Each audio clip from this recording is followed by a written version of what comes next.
तो भाई लोग, आज हम 2021 में आई ड्यून मूवी को एक्सप्लेन करने वाले हैं। ड्यून एक साइंस फिक्शन फिल्म है जिसे IMDb पर 8 आउट ऑफ 10 की रेटिंग मिली है और इसकी स्टोरी बहुत ही ज्यादा फ्यूचरिस्टिक है। तो चलिए कहानी स्टार्ट करते हैं। फिल्म शुरू होने से पहले ही लिखा आता है कि dreams are message from the deep, यानी कि सपने एक गहरे मैसेज है जो कि काइंड ऑफ फ्यूचर को रिप्रेजेंट करती है। अब ऐसा क्यों लिखा है ये तुम्हें वीडियो में आगे पता चलेगा। कहानी की शुरुआत में चानी नाम की एक लड़की अपने ग्रह और उस पर राज कर रहे परग्रहियों के बारे में बताती है। दरअसल अराकस नाम का ये प्लेनेट हमारे सोच से भी ज्यादा गर्म होता है। इसमें चारों तरफ बस तपती हुई रेत ही होती है, लेकिन उस रेत में होता है पाइस, जिसके लिए हारकोनस इस ग्रह पर कब्जा कर लेती है। दरअसल पाइस नाम का ये पदार्थ या फिर तत्व और सारी चीजों में इस्तेमाल होता है। फ्रेमिन यानी कि इस ग्रह के मूलवासी इसके संपर्क में होने की वजह से और ज्यादा पावरफुल हो जाते हैं। उनकी आंखें नीली हो जाती है। फ्रेमिन इसे एक मायावी तत्व मानती है जो स्वास्थ्य लाभ प्रदान करता है, लेकिन वही दूसरी तरफ शाही साम्राज्य स्पाइस का इस्तेमाल पूरे ब्रह्मांड में नेविगेटर की तरह करता है, जिसकी वजह से उन्हें सेफ पाथ मिल पाता है। यानी कि स्पाइस का इस्तेमाल स्पेस में ट्रैवल करने के लिए किया जाता है और यही वजह है कि स्पाइस पूरी यूनिवर्स का सबसे बेशकीमती तत्व है। तो कहानी फ्यूचर में 10,191 साल में चलती है। अब क्योंकि हारकोनस स्पाइस का व्यापार करके एम्परर यानी कि ब्रह्मांड के सबसे बड़े राजा से भी अमीर बन जाते हैं, तो एम्परर हारकोनस को अराकस से निकाल देता है और अट्रेडियस को वहाँ भेज देता है। इधर पॉल को अक्सर अराकस के सपने आते हैं और उसकी माँ उसे मायावी शक्तियों की तामील देती रहती है। अगले दिन पॉल को डंकिस मिलता है जो कि अट्रेडियस का एक सैनिक होता है और इसने सारे सैनिकों को ट्रेनिंग भी दी होती है और पॉल का ये दोस्त भी होता है। पॉल उसे बताता है कि उसे सपने में दिखा कि डंकिस अराकिस पर हुई एक लड़ाई में मारा जाता है, पर डंकिस उसके बात को सीरियस नहीं लेता और अराकिस के लिए निकल पड़ता है। अब क्योंकि पॉल एक राजा का बेटा है तो घर ने उसे बताता है कि हारकोनस ने 80 सालों तक अराकस पर पाइस की माइनिंग की है और उनकी दौलत का तुम अंदाजा भी नहीं लगा सकती हो, और अब हम उनकी जगह जा रहे हैं तो तुम्हें खतरे के लिए तैयार रहना होगा। इधर हारकोनस बहुत ही गुस्से में होती है क्योंकि वो जानते हैं कि राजा ने जलन के कारण जानबूझकर अट्रेडियस को अराकस प्लैनेट पर भेजा है ताकि वो दोनों एक दूसरे से लड़ मरे। तो राजा के आदेश अनुसार सारे अट्रेडियस अराकस प्लैनेट पर पहुंच जाते हैं, लेकिन जाने से एक रात पहले मदर गाइस हेलेन पॉल से मिलने आती है जो कि मायावी शक्तियों की धनी होती है और पॉल की माँ को भी मायावी शक्तियाँ इसने सिखाई होती है। गाइस हेलेन मोहिमा पॉल के सपनों के बारे में जानना चाहती है। पॉल और वो अकेले कमरे में मिलते हैं। वहाँ पे मदर गाइस हेलेन पॉल का एक इम्तिहान लेती है। एक डिब्बे में पॉल का हाथ डालती है और एक जहरीला कीला उसकी गर्दन पर लगाती है। उस डिब्बे में होता है बेइंतहा दर्द और अगर पॉल उस डिब्बे से हाथ बाहर निकालेगा तो जहरीले कीले से उसकी मौत हो जाएगी। और पॉल वो इम्तिहान पास कर लेता है। तो जाने से पहले पॉल की माँ मदर गाइस हेलन से बात करती है, जिससे ये पता चलता है कि इनकी मायावी शक्तियों का इस्तेमाल सिर्फ औरतें ही कर सकती है। और पॉल की माँ जेसिका को भी लड़कियों को ही जन्म देना था, लेकिन उसने पॉल को जन्म दिया इस उम्मीद में कि वो मसीहा बनेगा। दरअसल दोस्तों, इस फिल्म में एक भविष्यवाणी की बात की गई है, लेकिन पूरी फिल्म में उस भविष्यवाणी के बारे में खुल की बात नहीं हुई है और इसलिए इसमें एक मसीहा आएगा ये तो पता चल जाता है। खैर, तो पॉल उसकी माँ जेसिका और गाइस हेलन की बातें सुन लेता है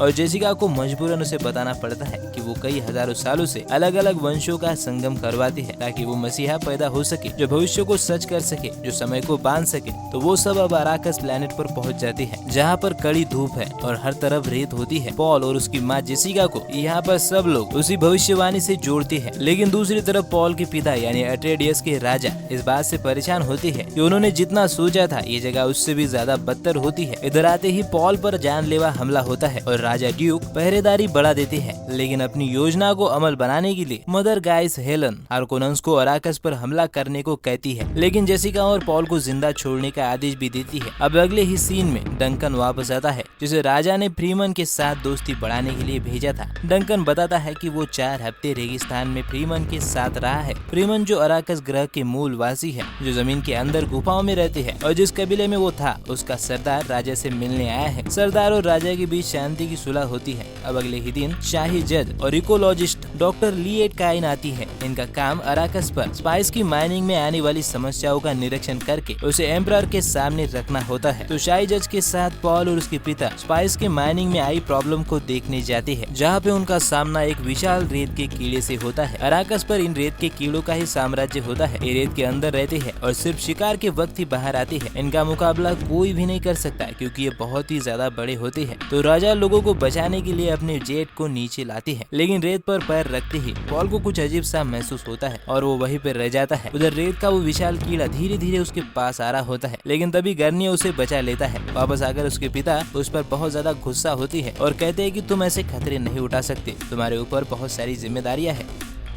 यह हादसा होने के बाद पॉल अपनी माँ जेसिका को बताता है कि रेत में उसके साथ जो भी हुआ वो सिर्फ भ्रम नहीं था और उसने उसी लड़की को दोबारा देखा, लेकिन इस बार अपनी मौत भी देखी। साथ ही में वो अपनी माँ को बताता है कि उसे पता है कि वो प्रेग्नेंट है। इस बात को सुनकर उसकी माँ हैरान हो जाती है, क्योंकि अपनी प्रेगनेंसी की बात जेसिका को भी अभी अभी पता चली होती है। डॉक्टर यूए की गद्दारी की वजह से बाहरी शील्ड बेअसर हो जाती है, जिसकी वजह से अट्रेडियस का शहर असुरक्षित होता है और प्लान के हिसाब से हार्कोनस अट्रेडियस पर हमला कर देती है, जिसमें राजा यानी पॉल के पिता मारे जाते हैं और हार्कोनस अपना राज अराकस पर फिर से कर लेती है। लेकिन पॉल और उसकी माँ बचकर भाग निकलने में सफल हो जाती है, क्योंकि मायावी मदर गाइस हेलन ने हार्कोनस के राजा को यह आदेश दिया था कि जेसिका और उसके बेटे पॉल को जिंदा छोड़ दिया जाए। इधर डंकन भी जैसे तैसे करके हार्कोनस से अपनी जान बचाकर भागता है। इधर हार्कोनस का राजा डॉक्टर को अपनी बेईमानी के लिए इनाम के तौर पर मौत की सजा देता है और उधर पॉल और उसकी माँ रेत में फंसे होती है। रेत के बीच टेंट में फंसे पॉल को अपना आने वाला कल फिर से सपने के जरिए दिखाई देता है, जिसमें वो देखता है कि वो फ्रीमन की सेना को लेकर हार्कोनस के खिलाफ लड़ रहा है